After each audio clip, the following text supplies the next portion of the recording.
নবীজি সাল্লাল্লাহু আলাইহি ওয়াসাল্লাম খাবার যখন আমরা খাবো, খাওয়ার সময় নবীজি সাল্লাল্লাহু আলাইহি ওয়াসাল্লাম বলেন যে একসাথে খাবার খাইলে এটার মধ্যে বরকত হয়, একসাথে খাবার খাইলে এটার মধ্যে বরকত হয়। এখন এই 4 জন 5 জন একসাথে খাওয়াটা, এটা অনেক জায়গায় আবার খারাপ হিসাবে দেখা হয়। এটা ঠিক না বিষয়টা। সাহাবায়ে কেরাম রাসূল আকরাম সাল্লাল্লাহু আলাইহি সাল্লামের কাছে একটা অভিযোগ করলেন। আবু দাউদ শরীফের 3764 নম্বর হাদিসের বর্ণনা। আন্না আসহাবান নবী সাল্লাল্লাহু আলাইহি ওয়াসাল্লাম ক্বালু ইয়া রাসূলুল্লাহ ইন্না নাকুলু ওয়ালা নাশবা। ইয়া রাসূলুল্লাহ, আমরা খাবার খাই কিন্তু খাবার খাওয়ার পরেও আমাদের পেট ভরে না। ঘটনা কি? খাবার খাই, খাবার খাওয়ার পরেও আমাদের পেট ভরে না। আল্লাহ নবী কয় ফালা আল্লাকুম তাফতারিকুনা, মনে হয় তোমরা আলাদা আলাদা খাবার খাও। জি হুজুর, আমরা আলাদা খাবার খাই। আল্লাহ নবী কয় ইজতামিউ আলা তুআমিকুম, একসাথে খাবার খাও, এক প্লেটের মধ্যে খাবার খাও। ওয়াজকুরুসমাল্লাহ, খাবারের শুরুতে বিসমিল্লাহ পড়ো, আল্লাহর নাম নাও।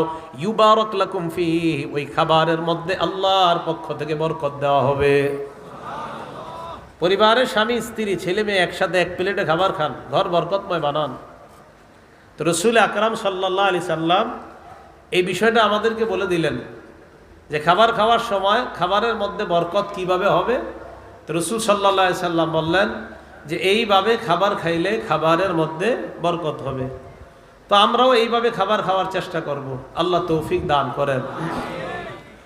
রাসূল আকরাম সাল্লাল্লাহু আলাইহি সাল্লাম, আমরা যখন খাবার খাবো, খাবার খাওয়ার পর তো চেটে খাওয়া, হাত আপনার এইভাবে আঙ্গুল এগুলা যেন চেটে খাই, এই কথাটা হাদিসের মধ্যে বলে দিয়েছেন। ক্বালা রাসূলুল্লাহ সাল্লাল্লাহু আলাইহি ওয়াসাল্লাম, আল্লাহ নবী বলেন ইদা আকালা আহাদুকুম, তোমাদের কেউ যখন খাবার খায়, তোমাদের কেউ যখন খাবার খায়, খাবার খাওয়ার পর ফালা ইয়ামসাহ ইয়াদাহু, তার হাতটা যেন না মুছে, হাত্তা ইয়ালআকাহা, ওই হাতের আঙ্গুলগুলা চেটে খাওয়ার আগ পর্যন্ত। আও ইউলইকাহা, অথবা অন্যদেরকে দিয়ে আঙ্গুল চাটাবে। এটার দ্বারা উদ্দেশ্য স্বামী স্ত্রী একজন আরেকজনের আঙ্গুল চেটে খেতে পারে, অথবা বাচ্চা।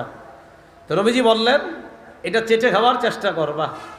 এটা হাদিসের মধ্যে আসছে, মুসলিম শরীফের হাদিসের মধ্যে আসছে, তোমাদের কেউ যখন খাবার খাবা ফালা ইয়ামসাহ ইয়াদাহু বিল মিনদিল, সে যেন খাবারটা তয়লা দ্বারা না মুছে, বর্তমান জামানার গামছা। হাত্তা ইয়ালাকা আসাবিআহু, আঙ্গুল চেটে না খাওয়ার আগে সে যেন তার হাতটা না মুছে। ফাইন্নাহু লা ইয়াদরি ফি আইয়ি তুআমিহি আল বারাকা, কারণ তার জানা নাই কোন খাবারের মধ্যে বরকত। মনে রাখবেন, কোন খাবারের মধ্যে বরকত এটা আমাদের জানা নাই।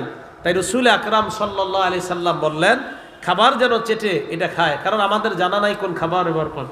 নাসাই শরীফের হাদিসের মধ্যে আসছে, রাসূল আকরাম সাল্লাল্লাহু আলাইহি ওয়াসাল্লাম বলেন যে খাবারের শেষের অংশ যেই খাবারগুলা, নবীজি সাল্লাল্লাহু আলাইহি ওয়াসাল্লাম বলেন এই ফি আখিরিত তাআমি আল বারাকা, খাবারের শেষের দিকের খাবারের মধ্যে বরকত থাকে। এখন এই জিনিসগুলা ছেলেদেরকে খাবারের আদবের মধ্যে শিক্ষা দেওয়া হয়।